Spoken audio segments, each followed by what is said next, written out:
Bom dia, produtivas extraordinárias da nossa comunidade Fortuna. Sejam todas muitíssimo bem-vindas à aula de número 175, uma aula muito especial, porque também vem para responder dúvidas recebidas de alunas. Essas aulas, elas são muito importantes porque elas têm ainda mais potencial de gerar resultados imediatamente nos projetos e programas de vocês. Então, muito obrigada a todas pela parceria de sempre, pela confiança e pela humildade de pedir ajuda quando tem problemas, porque assim a gente pode resolver juntas. A aula de hoje vem para tratar de términos de ciclos e nós não vamos falar só de relacionamentos, mas nós vamos falar de projetos, programas e práticas também. Então vai ser mais uma aula bem mão na massa. Quem ainda não está com seu playbook já pode pegar, porque a aula de hoje vai ser para a gente trabalhar. É assim que tem sido e assim será daqui para frente.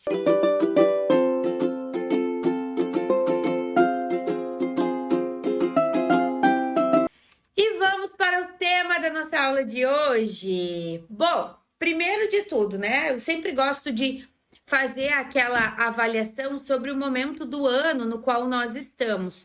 Nós estamos quase ali na metade do ano, estamos, né, encerrando o segundo trimestre, e nesse período, muitas daquelas nossas expectativas do planejamento anual agora já foram traduzidas em resultados. Então, a gente já não está mais tão idealizando as coisas, mas sim percebendo como as coisas realmente são.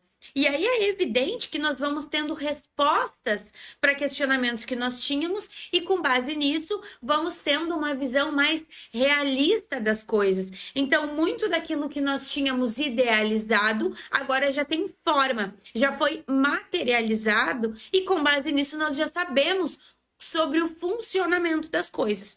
Então, aqui começam a aparecer algumas conclusões, porque os projetos já estão em andamento. Então, por exemplo, eu fiz uma parceria no início do ano, agora eu já sei como essa parceria está acontecendo. Então, toda aquela expectativa que eu tinha, ela já ou foi atendida ou não, mas ela já saiu, porque agora as coisas elas já estão acontecendo. Então, eu já sei como elas são. E a gente vai olhar que a gente vai ter ciclos para encerrar, que são projetos, e aí nós temos projetos que servem como ferramentas. Então, por exemplo, para vocês, tá? A comunidade Fortuna pode ser vista para vocês como um projeto e ela é um projeto ferramenta nas vidas de vocês, porque ela serve para vocês chegarem ao topo da escada. E, por outro lado, existem projetos que estão no topo da escada, que são majoritariamente os nossos programas. Família, autocuidado, saúde, carreira, espiritualidade e etc. Então, todos os nossos projetos, muitas vezes, projetos de outras pessoas, dos quais nós fazemos parte, mas não são nossos, muitas vezes, eles são ferramentas. Eles são projetos que servem a uma função, mas que não estão no nosso topo da escada. E aí, a gente sempre vai fazer isso através da mentalidade produtiva, porque o nosso objetivo hoje é encerrar ciclos de forma antifrágil. Todo mundo sabe ligar para uma pessoa e dizer, acabou, como é que é aquela música? É só isso, não tem mais jeito, acabou, boa sorte. Todo mundo sabe fazer isso. Não é isso. O ponto é encerrar o ciclo e sair melhor deste ciclo. Mas eu não vou dizer que as coisas vão acontecer de forma instantânea. Todas nós sabemos disso, sabemos que não é assim. Então, o ponto é a antifragilidade. É eu vou balançar, mas eu não vou cair. Então, nós vamos usar a mentalidade produtiva para isso. E aí já começa da percepção. Então, no princípio da objetividade, para que eu quero manter isso na minha vida? Qual é o meu objetivo com isso? E aí, na prática, esse meu pra quê? Ele tá acontecendo? Ou ele é o meu pra quê, mas na prática já não tá acontecendo mais? E me preparar para estes impactos é uma conversa, como eu disse antes, de gestão de riscos.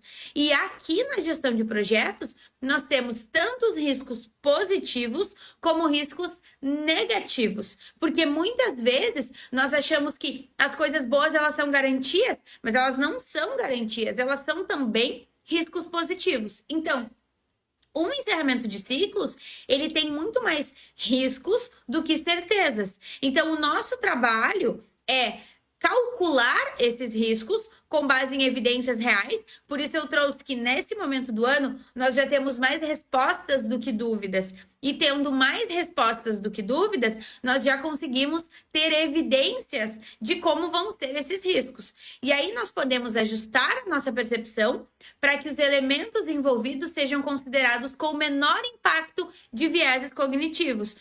Então, aí, para ter um pouco mais de respostas, nós vamos tratar de 3 elementos de um encerramento, que são 3 elementos que vão nos ajudar a enxergar as respostas que a mentalidade produtiva nos trouxe de questionamento. Então, eu posso considerar, eu sempre vou considerar os 3, né?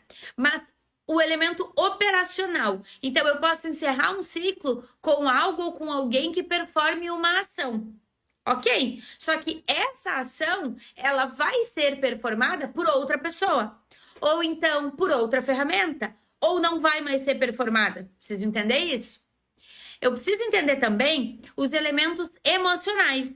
As minhas expectativas, os meus apegos, as minhas perspectivas. Tem uma frase, vocês sabem que eu gosto de sertanejo, né? Tem uma frase muito bonita de uma música da Marília Mendonça, que ela diz: me apaixonei pelo que eu inventei de você. E pra mim eu acho essa frase muito triste. E ela, é uma música de amor, mas isso traduz tanto daquilo que nós sentimos em tantas coisas da vida. Tantas vezes nós idealizamos uma parceria, idealizamos um produto. Gente, nós idealizamos até ferramentas. Não idealizamos? Não criamos toda uma expectativa de que determinada ferramenta vai salvar a nossa produtividade? E fazer isso de forma antifrágil tem a ver com o pós-encerramento. Encerrar um ciclo será produtivo quando o projeto ou programa em questão e vocês, acima de tudo, fluírem melhor após o encerramento. Então, poxa, a coisa agora não tá fluindo muito bem. Se eu encerrar, eu vou fluir melhor depois? Não temos certezas, né? Mas sabemos lidar com gestão de risco. Então, probabilidades sim, probabilidades não. Vamos lidar com elas. Então, vejam bem, isso não significa que vocês não vão sofrer nenhuma consequência, mas sim representa que o cenário geral vai ser melhor.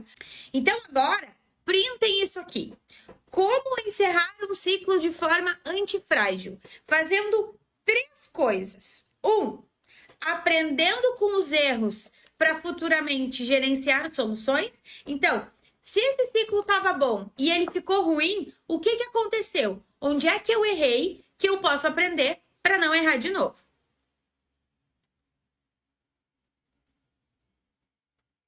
Segunda coisa, redistribuindo recursos de tempo, dinheiro e energia. Por quê? Quando há um encerramento, algo deixa de existir. Esse algo que deixa de existir dá espaço para outra coisa. E esse algo que deixa de existir recebia recursos. Então, onde eu vou investir esses recursos agora? Em outra pessoa? Em outro produto? Em outro projeto? O que eu vou fazer? Até para eu ocupar minha mente em caso de, sim, um luto muito intenso. Análise de casos. Agora que a gente já sabe como fazer, hoje a gente vai fazer uma coisa muito legal, que é meter o bedelho na vida dos outros. Eu trouxe 4 casos aqui e eu quero que vocês respondam no chat se vocês encerrariam ou não e por quê. Então, como nós estamos num ambiente seguro, aqui a gente vai ter as nossas análises de caso na prática mesmo. Então, vamos lá.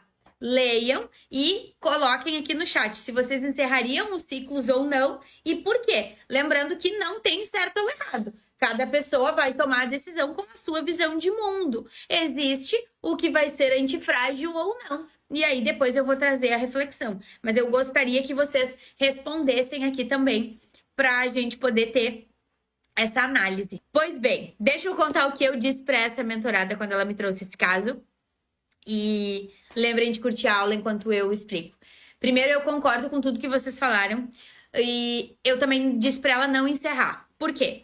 Essa produtiva em específico, ela tem um nível de exigência bem alto e ela tem uma tendência comportamental. Eu disse que essa aula tem muito de comportamento, né? Ela tem uma tendência comportamental de abraçar tudo como se fosse dela. Então, o nível de envolvimento emocional que ela tem com as empresas das clientes dela é como se fosse a empresa dela. Então, no final das contas, ela estava julgando a entrega da cliente na empresa da cliente como se a empresa fosse dela. Por isso, ela estava achando que não estava sendo tão bom assim. E aí tem uma outra coisa também, que é outro motivo pelo qual eu não encerraria, que é o fato de que a gente não pode controlar o que fideliza cada cliente. Dei uma olhadinha no segundo caso. Esse caso só tem uma complexidade, que é o fato de que entre elas existe um vínculo para além do trabalho. A Alana também disse que encerraria. Eu também disse que sim, que deveria encerrar e que essa conversa deveria ser... essa conversa deveria ser baseada no vínculo das duas e no entendimento das necessidades das duas. Porque uma coisa que eu disse é, quando nós conversamos sobre isso, e foi bem recente, eu disse, olha, nós precisamos entender que mesmo quando há muito amor, ainda há, e cumplicidade, e compaixão, e carinho, ainda há uma responsabilidade. E as nossas empresas, elas têm uma função social. E prestem muita atenção nisso que eu vou dizer agora.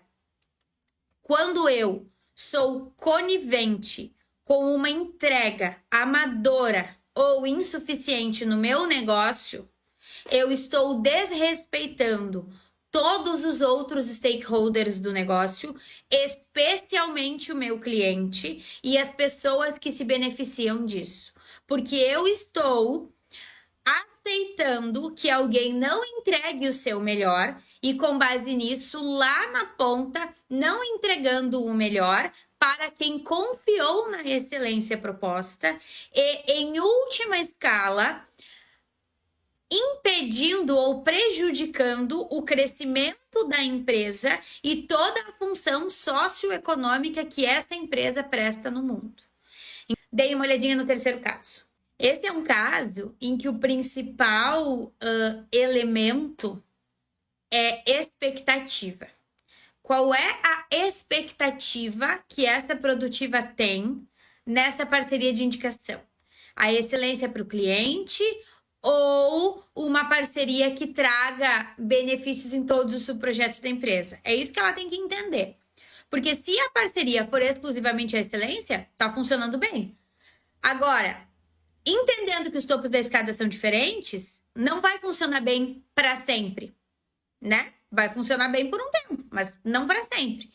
Se ela quiser uma coisa mais definitiva e com mais potencial, mas estiver disposta a correr alguns riscos na excelência por não ter ainda essa evidência, enquanto no outro ela já tem, ela pode sim, e foi isso que eu disse.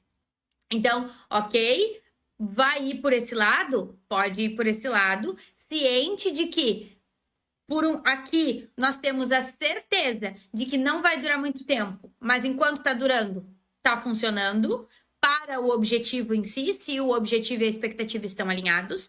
Se tu for pelo outro, tende a durar muito mais tempo, porém, nós não temos evidências do funcionamento, porque é uma aposta, como eu disse. E quarto caso, agora é um ciclo de projetos. Dei uma olhada. O que eu disse para ela?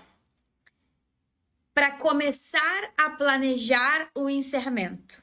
Lembram que eu falei alguns slides anteriormente sobre a transição? Como é algo recente e envolve uma responsabilidade com outras pessoas, é complexo tu simplesmente encerrar, né? Requer um processo de encerramento que envolve um novo posicionamento, como a Isabel muito bem colocou.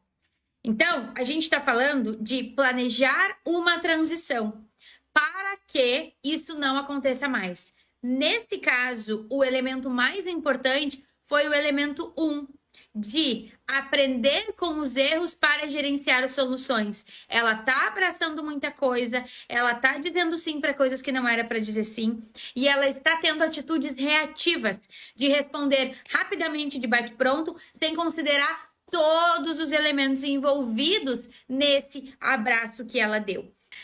Então, agora eu quero que vocês tirem outro print e anotem aí.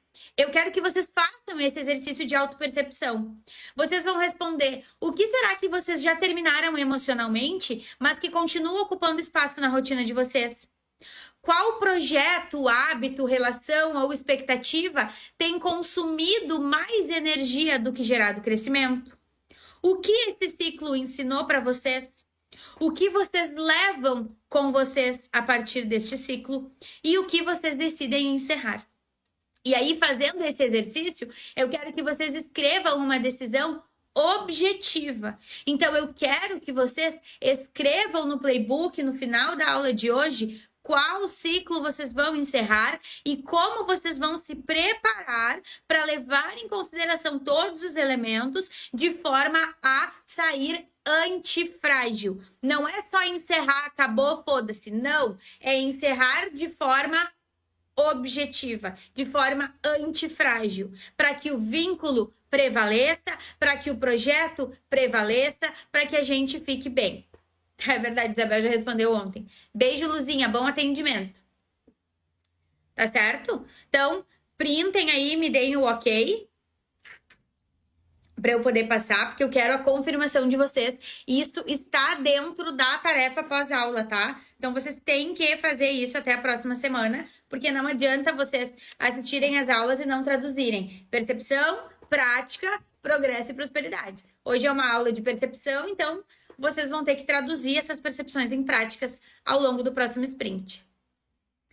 Então, o crescimento saudável, e a gente está sempre falando de progresso e de prosperidade, ele depende tanto do que a gente começa quanto do que a gente tem coragem de finalizar. Só que quando a gente fala de coragem, às vezes fica uma coisa muito superficial. Ah, eu digo não com facilidade. Tá, mas como é que as pessoas se sentem quando tu diz não? Como tu te sente quando tu diz não? Não dá pra achar, é aquela coisa do eu não sou grossa, é meu jeitinho, tá? Mas como eu quero que as pessoas me vejam? Como eu quero que fiquem os meus projetos? Eu quero ser uma pessoa que vive sempre em conflitos? Eu quero ser uma pessoa que faz os outros se sentirem mal? Ou eu quero ser uma pessoa que traz boas sensações, uma pessoa que é conectada a coisas legais, né?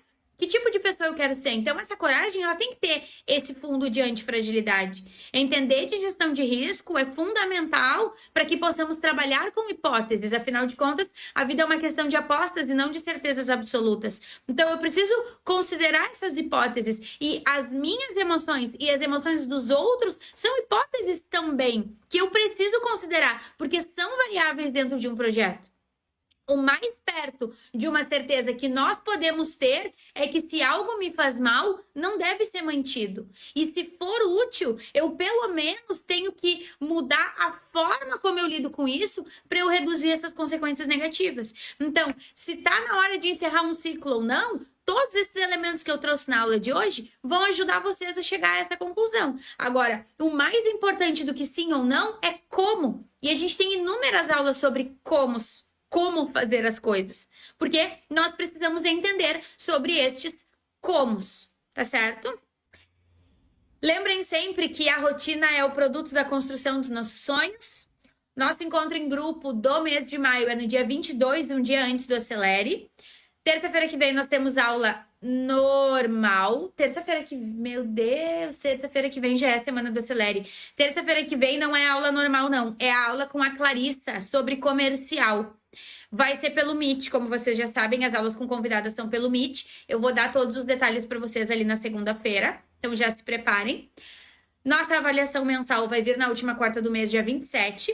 Sugestão de aulas adicionais, então, a aula sobre vieses cognitivos, para vocês entenderem um pouquinho mais do que eu mencionei ali. E a aula 141, Mind Over Matter, para a gente entender um pouquinho mais sobre a força da nossa mentalidade frente às situações que nós vivemos, ao poder da nossa mente, das realidades que nós criamos. Tenham uma excelente semana, contem sempre comigo, divirtam-se, encerrem ciclos de forma indiferente.